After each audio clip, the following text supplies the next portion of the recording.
जय श्री कृष्ण। वैशाख महात्म्य। राजा पुरयशा को भगवान का दर्शन, उनके द्वारा भगवत स्तुति और भगवान के वरदान से राजा की सायुज्य मुक्ति।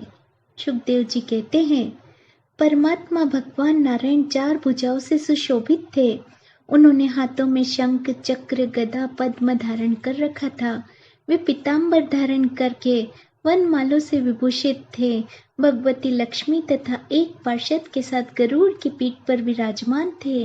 उनका दुस्सह तेज देखकर राजा के नेत्र सहसा मूंद गए। उनके सब अंगों में रोमांच हो गया। उन नेत्रों से अश्रुधारा प्रवाहित होने लगी। भगवान दर्शन के आनंद में उनका हृदय सर्वथा डूब गया। उन्होंने तत्काल आगे बढ़कर भगवान को साष्टांग प्रणाम किया और फिर प्रेम विहल नेत्रों से विश्वात्म देव जगदीश्वर श्री हरि को बहुत देर तक निहार कर उनके चरण धोए।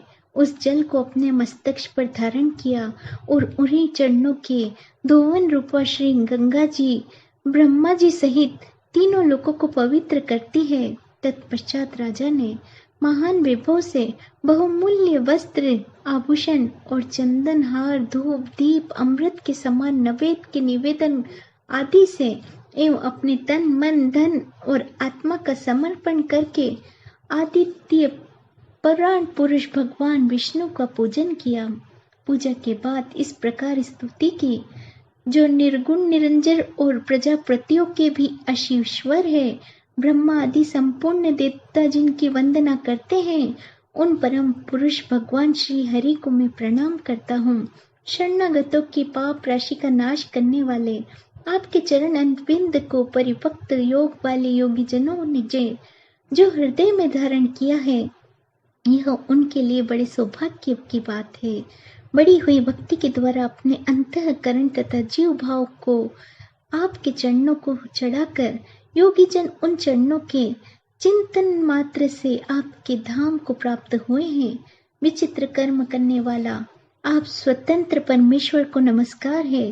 साधु पुरुषों पर अनुग्रह करने वाले आप परमात्मा को प्रणाम है। हे प्रभु, आपकी माया से मोहित होकर मैं स्त्री और धन रूपी विषयों को भटकता रहता हूँ। अनर्थ में ही मेरी अर्थ दृष्टि हो गई थी। हे प्रभु, हे विश्वमूर्ते, जब जीवन पर आप अंश शक्ति परमेश्वर की कृपा होती है, तभी इस महापुरुषों का संग प्राप्त होता है, जिससे यह संसार समुद्र गोप तत्व में समा जाता है। ईश्वर जब सत्संग में मिलता है, तभी आपके मन तथा बुद्धि का अनुराग होता है। मेरा समस्त राज्य जो मुझसे छीन गया था, वह भी आपका मुझ पर महान अनुग्रह ही हुआ था, ऐसा मैं मानता हूँ। मैं न तो राज्य चाहता हूँ, न पुत्र आदि की इच्छा रखता हूँ, न कोष की अभिलाषा करता हूँ। अपिति मुनियों के द्वारा ध्यान करके योग्य जो आपके आराधनीय चरण अरविंद, उन्हीं को नित्य सेवन करना चाहता हूँ। हे देवेश्वर, हे जगत निवास, मुझ पर प्रसन्न होइए, जिससे आपके चरण कमलों की स्मृति बराबर बनी रहे तथा स्त्री, पुत्र, खजाना, आत्मीय कहे जाने वाले सब पदार्थों में जो मेरी आसक्ति है, वह सदा के लिए दूर हो जाए। भगवान, मेरी मन सदा आपके चरण अरविंदों में चिंतन लगा रहे। मेरी वाणी आपकी दिव्य कथा निरंतर वर्णन में तत्पर हो।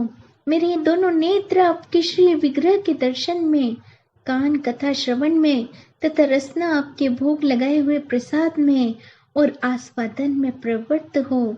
हे प्रभु, मेरी नासिका आपके चरण कमलों की तथा आपके भक्त जनों के गंध विलेपन आदि की सुगंध लेने में, दोनों हाथ आपके मंदिर में झाड़ू देने आदि की सेवा में, दोनों पैर आपके तीर्थ और कथा स्थान की यात्रा करने में तथा मस्तक निरंतर आपको प्रणाम करने में संलग्न रहे।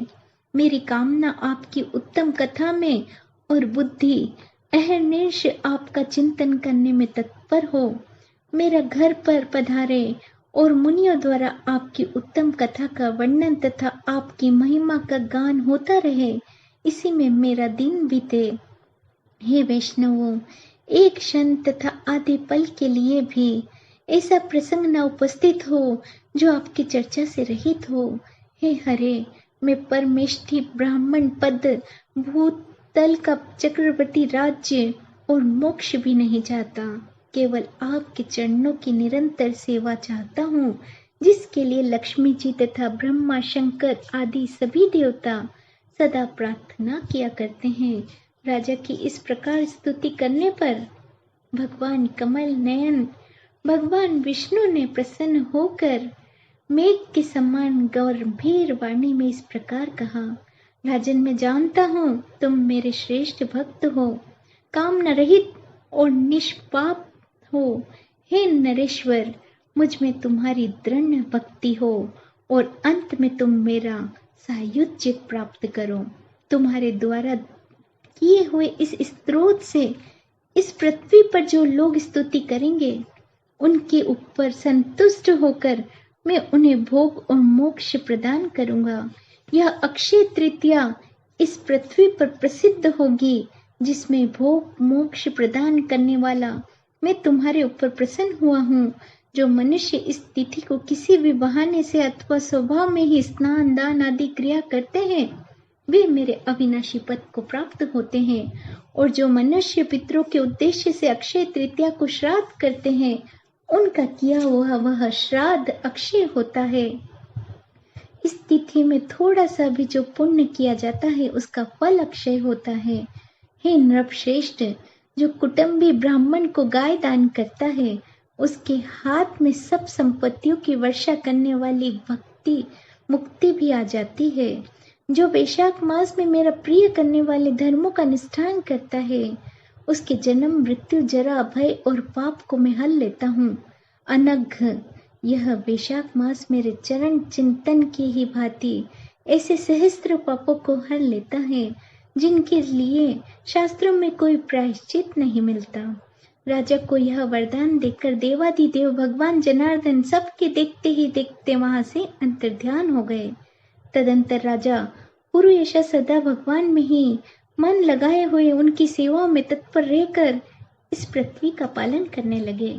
देव दुर्लभ समस्त मनोरथों को भोग करके अंत में उन्होंने चक्रधारी भगवान विष्णु का सायुज्य प्राप्त कर लिया। और जो इस उत्तम उपख्यान को सुनते और सुनाते हैं, वे सब पापों से मुक्त होकर विष्णु के परम धाम को प्राप्त होते हैं। जय श्री कृष्ण। जय श्री कृष्ण। वैशाख महात्म्य। राजा पुरुयशा को भगवान का दर्शन